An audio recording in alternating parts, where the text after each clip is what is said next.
14th place. Okay. Now, well, we actually have to go to London for this one for my 14th place. Okay.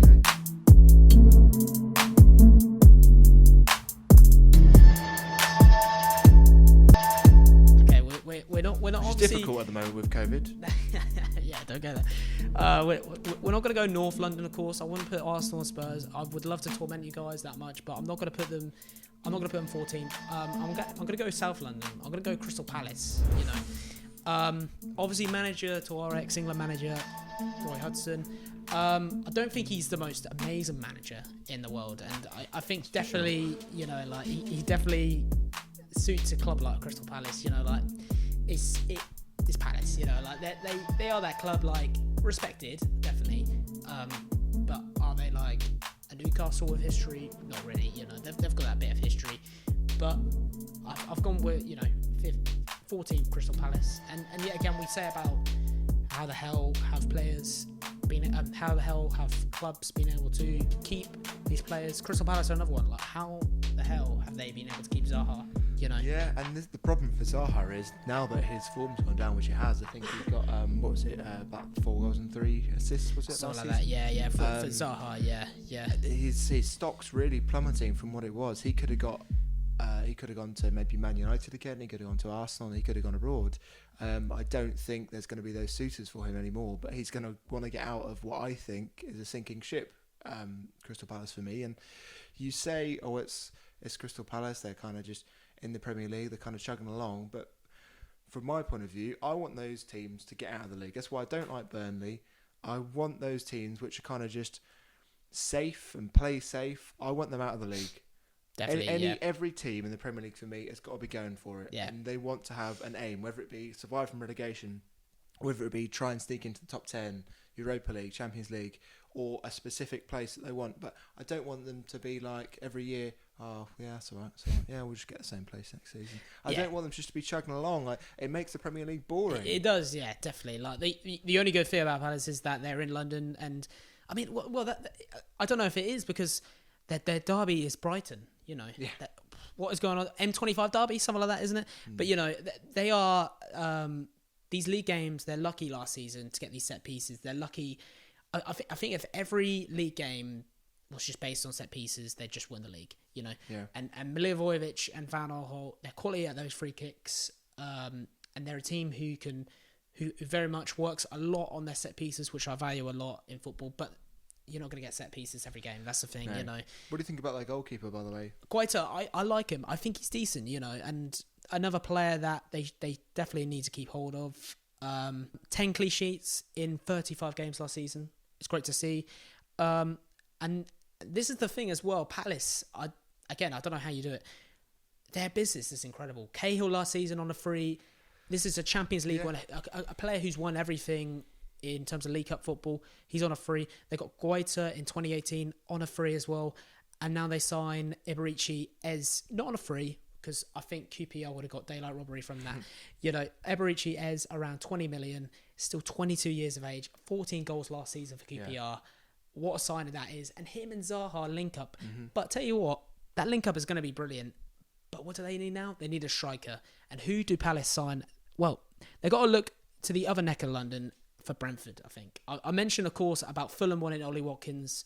I think there will be a battle. I think there's a battle going behind closed doors. We say that word a lot now in football, with what's going on at the moment. But Ollie Watkins, I think there's a lot of clubs after him at the moment. 26 goals, joint top goal scorer last season with Alexander Mitrovic. And, you know, why do I think they need a new striker? Benteke. You know, like Aston Villa 2013. Oh my God, Benteke, that silver card in FIFA 13. You boys know. But you know, he was so good. He really was so good, and it's actually really sad to see what's happened to him. I mean, Liverpool. We all thought he's going to kick on at Liverpool. Never really happened. Come to Crystal Palace. You thought he's got to do something here. And it's just been terrible. What was it? About 3 goals and maybe 2 assists? Something like that, yeah. It's awful. It's not great with what's going on, you know. And I think they realise already there's a lot of contenders for for who they play up front. I mean, if they go for the two up front, it's obviously a little bit easier with two choices that Roy Hodgson needs to make. Definitely Ayew better than Benteke last season. What about Tosin? What do you think about Jack Tosin? Yeah, so I think he did when he first came in, didn't he? Yeah, Scored definitely. that wonder ball. I can't remember who it was against. Was it Man United or someone? It was a big team, and he did really well. But it's again one of those players who does well on their debut and then kind of fizzles out a little bit. I mean, I don't think he was ever particularly good at Everton. Yeah, I don't think he's really adapted well to the English game. But I don't see any goals in that Crystal Palace team whatsoever. I'll get more onto it later, but yeah, it's hard, isn't it? I think not good. I think with Crystal Palace, they could definitely dive into to some better signings. I don't know how their transfer budget is. I know they're not the richest club, obviously, in London. They're far from that, which I respect. But I think, again, they need someone on the right as well. You know, Zaha to play on the left, which would be great. Eberici, I believe it's Ez or Ezzy, something like that, on the middle. On the right, and I'm going to pick on Brentford again. I'm sorry, Brentford fans, if you're watching. Mbeumo, 16 goals last season. 16 goals last season, 7 assists. Or even I'm going to dive into Championship. Millwall, Jed Wallace. I've never even heard of him before yesterday, but 10 goals, 13 assists, just in the Championship, which I get. But just to have that support on the right hand side would be great. Even play Ayew on the right, and if they sign Ollie Watkins or whatever striker, up front, I'm sure they can try and do a better job than Benteke. I think Benteke is beyond his time now. I think it's all that if he's at the wrong club, but it didn't work out in Liverpool. It didn't work out at obviously at Palace. It's not really working out. There's more time for him to prove himself, but I think this team, they're gonna stay up definitely, but 14th for me, there's not enough players there to excite me with other than Zaha, I think. Okay, well, 14th place. Let's move on from Crystal Palace then. So my 14th, again, already spoke about them. It's Leeds. Leeds United, yeah. Yeah, and I mean, a lot of people would say that's pretty damn high for their first season back in the Premier League, but for me, they've got to. After all these years saying they're a Premier League club, they shouldn't be in the Championship, and bottling it so long, if they go out straight away of the Premier League, they'll just be even more of a laughing stock. Can you imagine, after all this, and they just go, and imagine if they finish 20th? Oh my God. The scenes. The memes. I think they've got to, maybe not as high as 14th, maybe 14th is a bit optimistic, but I just think with what Bielsa can do, I mean, you look at Pep Guardiola, he actually says that Bielsa is one of his people that he looks to. I saw that. That's incredible. Which is mad. I mean, like, I don't want to be picky, but Bielsa, he definitely looks older than Pep Guardiola. I mean, but I saw that and I was like, bruh, Yeah, no, there's a lot of managers that look up to him. He just hasn't really had his time in the spotlight for a prolonged period of time with the team. They've signed Helder Costa on permanent and Harrison on a permanent deal as well. Yeah. They've got Gelhardt from Wigan, Meslier, Drama as well from Fulham, and then, as I spoke about earlier, Robin Koch. And Rodrigo, as I say, he just has a whiff of Negredo to me. I really would like him to kick on and do well. I just don't know. I don't know if he's necessarily got. Don't get me wrong, he's not old, but the Premier League for me is a lot more physically challenging than the Spanish league. Definitely, and it's a step up, isn't it? Yeah, definitely. So I'd like to see how he does there, other strikers. Bamford. He spoke about Bamford earlier. Good striker. God. Brace ourselves, guys. I'm not a fan of him whatsoever. A lot of it is to do with when he came to Norwich. We needed a striker to try and get us out of the mess when we were in the Champions League before we were just in, coming halfway through the season. And I remember going to the game and at his debut, I was like, I can't wait to see what this guy does. He could save us. Yeah. And he was just terrible. Absolutely horrific. And at Crystal Palace as well, he was awful. Yeah, I see, that's the thing, because I think this shows... I mean, why did I say he was a good striker? I do not know. But I think it shows that he's not that great, because I completely just forgot that he was at Crystal Palace, wasn't he? Yeah. Did he do much there? Not really. I just think he's one of those strikers who's good for the Championship, but just not... think about the goalkeepers and defences he's got to come up against. Virgil van Dijk versus Bamford. He's going to eat him. Yeah. Literally eat him. Definitely. Like, I can't see him coming off well there. So yeah, I do not think Bamford's good enough. I mean, people have said that before about a young English striker. He's not even that young anymore, Bamford. Anyway, an English striker who wasn't that experienced, who also came to Norwich. A little known lad called Harry Kane. People said he wouldn't be very good, and here he is now. But Bamford is not Harry Kane. Definitely. I'll say that now. If he is, I don't know what I have to do. Leeds fans will obviously think he's Harry Kane and probably freaking Messi. But, I mean, they'd be pretty deluded if they were. But question though, with obviously this might change your decision. With obviously how well they've done in the Championship, that's great, and it looks like they're going to bring obviously a lot of players into next season. But of course, by now I think they're up to 4 or 3 signings. I think Leeds right now, and yeah, we've got over a month as yet before the deadline. Could it possibly be another Fulham scenario? 105 million Fulham spent. Okay, I don't think Leeds will get that much. That much, though, are they? And no. I think even if they're spending money, I think they spent because actually I was wrong. They didn't get Harrison on a permanent deal. It was a loan deal. I was going to say it's on another loan deal. On a loan deal, But no, I don't. Even Helder Costa, I don't actually think they spent a massive amount on him. And so the people they are bringing in, a lot of the time, players they already had in the Championship. And like I said, with Fulham, I think that's much better than to get brand new players who don't know the team, who don't know the league. I don't think they are spending an excessive amount. Not for a team who's definitely been moaning. Or certainly not. Maybe not enough, but not a lot. Sorry, but are they going to add so many new players in who? I mean, they've played a few preseason games and that, but are they going to add so many players in that that they haven't had enough time to adapt in pre-season? They haven't had enough time to say, okay, this is your 2 new teammates. Let's get used to each other. Let's bond with each other. And that, will it get to a point where they go to that first opening game of the Premier League season and they flop? Well, this is why I'm worried about the Rodrigo signing. And if that is any one good more thing. Like that, because to me, another thing that reminds me of is where Norwich. Sorry, just keep talking about Norwich. Do you think we're Norwich fans? When we signed Ricky van Wolfswinkel, and we come from the Championship with great players, and we're like, okay, we need to sign kind of a big money signing to show what we're about to go up to the Premier League. I think that's what it is. It's them wanting to get the fans on side, showing them that they're doing something to try and be able to stay in the league. I just don't think Rodrigo is necessarily going to be fit in. Maybe I'll eat my words, and I hope he does do well. Because the funny thing is, all I'm talking about at the moment is negatives, but I'm still putting Leeds as 14th.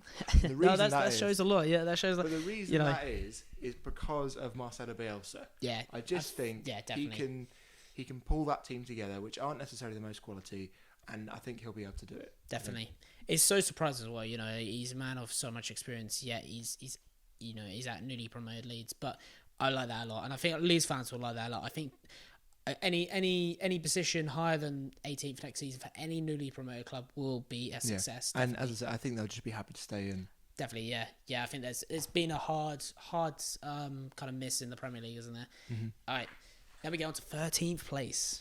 Oh, heady hike. 13th place. We're actually going to go to a team that started off the Premier League last season in a bit of a bad state, and in a way, I'm glad they've stuck with their manager, and they haven't done what Watford have done.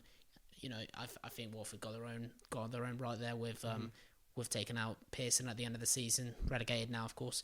But I think they're a team, that stuck with they stuck with their manager of Ralph Hasenhüttl. And other clubs should lead by example from what Southampton done. They kept him. They believed in him. They got him for a reason. And look, they finished 11th last season. I don't think it's going to be as high as this season coming 13th. I think Southampton fans will feel pleased with that. But I think they will finish. They'll finish 13th this season. Why do I think this? Well, I got to say, Danny Ings, of course, he is the main man of last season. I fully respect that, 22 goals last season, phenomenal number, close to getting the Premier League Golden Boot at one point. How many games did he play? 38 games. Yeah. And I want to ask you this, Callum, would Southampton still be, would Southampton have finished 11th right now if he didn't play all of those 38 games. Well, what I'll say first is I'm glad you said Southampton because it's mine as well. Is it? As well. So we can get through this quicker. Nice one. We'll take that. Get to your dinner. It's getting late. Anyway, yeah. So to answer your question, no, I think they were very reliant on Danny Ings, and this is why maybe even their 13th position is in peril, and I don't think, and why they definitely won't get any higher, because there's so much pressure on him unless Che Adams comes through. And I don't think he's going to get 22 goals again. To me, it reminds me a lot of Glenn Murray at Brighton season before, when he really smashed it, and then last season, what did he get, about 3 goals? He just completely went off the face of the earth. I don't even know if he got that many. I definitely agree though, and Che Adams, I thought with lockdown football, there have been in particulars that have shined a lot. Since the end of the football season returned at the end of last season. There have been football players that have shined from coming back. One of them being, of course, Che Adams.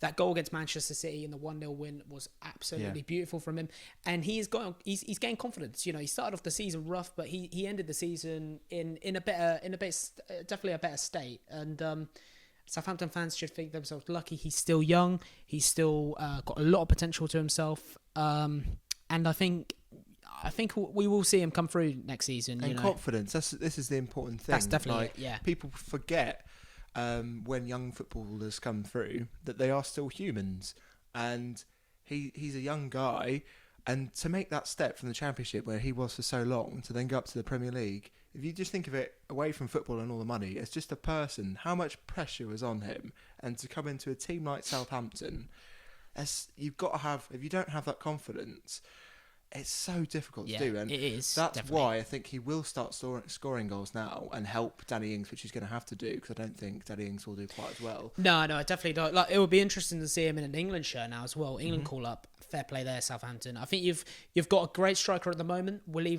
continue to be great? Is another question. In terms of another position at Southampton, the goalkeeper Alex McCarthy, I think he is so underrated. Yeah. I've been watching it. We've done our research in our predictions and that, and made sure we've fairly predicted each team to where they will finish. But Alex McCarthy, I noticed last season he made some unbelievable saves that have definitely boosted them a few positions higher. Even saves against Salah, even saves against Kevin De Bruyne. How are you saving them? It's Benzema, and it actually makes me sad because I was really hoping that Angus Gunn was going to get a look in the Southampton team, but because of McCarthy, that's it. I'll bring that up again. No, but because of McCarthy, he's just I think he's been around in the Premier League for so long now. Definitely, and you don't think about him because he's just dependable, so he wouldn't be in the news much. Because he just does his job. He's not a David De Gea. He's not a really high-profile goalkeeper. He just gets on with his job. Definitely. And I'm glad that he's now getting the plaudits that he deserves from what he's done at Southampton. Yeah. Another thing with, we'll be quick, Southampton, are they attractive enough for these players? Because some of these players are leaving the club. Harrison Reed, I understand fully that he was at Fulham last season. He knows the team inside and out. Him and Tom Kearney, they're probably playing Call of Duty together, stuff like that. They're probably best mates right now. But he's choosing Fulham over Southampton, which is massive, and at the end of the day, who are going to finish higher, Southampton or Fulham? I would say Southampton next season. I could be completely wrong. This league has surprised me before, but they can't keep these players, and before I know these players are actual unbelievable class for the club they're at, which is Southampton. And I think Saints fans can agree with me. Van Dijk, he was too good for the club. Sadio Mane, he started to become too good with the club. Even Gareth Bale, that is a name in the past, but they cannot keep these players. Yet they have such a great talent of their youth. Their youth scouting is unbelievable. Can I just correct you though? You said Southampton. I think you actually mean the Liverpool under 23s. Yeah, I was gonna say that's what they are. Let's be honest. I love that meme's still a thing. But I think they've also made a good signing in Salisu. A good defender. Definitely, They've needed that kind of big, strong defender since Van Dijk left. Yeah. So I think that's really going to help them. But yeah, I can't see them getting higher than 13th. But I hope that they don't go any lower than that. I really wouldn't want them to be relegated. No, definitely not. No. Going to university at Chichester, I feel a real kind of feel a bit closer to Southampton since I've been there. And we went to a Southampton game last. I was going to year, say, didn't we? yeah. Like that was another thing I was going to bring up. You know, I think we were all for like trying to not concede goals from corners last season. But James Ward-Prowse, another player you have to mention, brilliant at corners, set pieces, absolutely brilliant. And did you know, a little fact is Ward-Prowse, I believe it's his mum or dad. I think Ward-Prowse, his dad, he has a box at Pompey rivalry. You know, literally, mate. It's a little fact there. I think I'd have to get out of the family. Yeah, pretty much. God, yeah. Christmas dinners. But you know, yeah. And at the end of the day, Southampton, I think they're a nice club, you know, and they'll just be ready for Leicester away next season, you know, like at home next season. But you know, when we went down to St Mary's, I thought it was a decent stadium. It was a good stadium. Yeah, It's nice there. 13th place Southampton for both ourselves. Should I go on to my 12th then to mix up a bit? 12th place. Yes, let's go for it. 12th place. So my 12th, I'm going.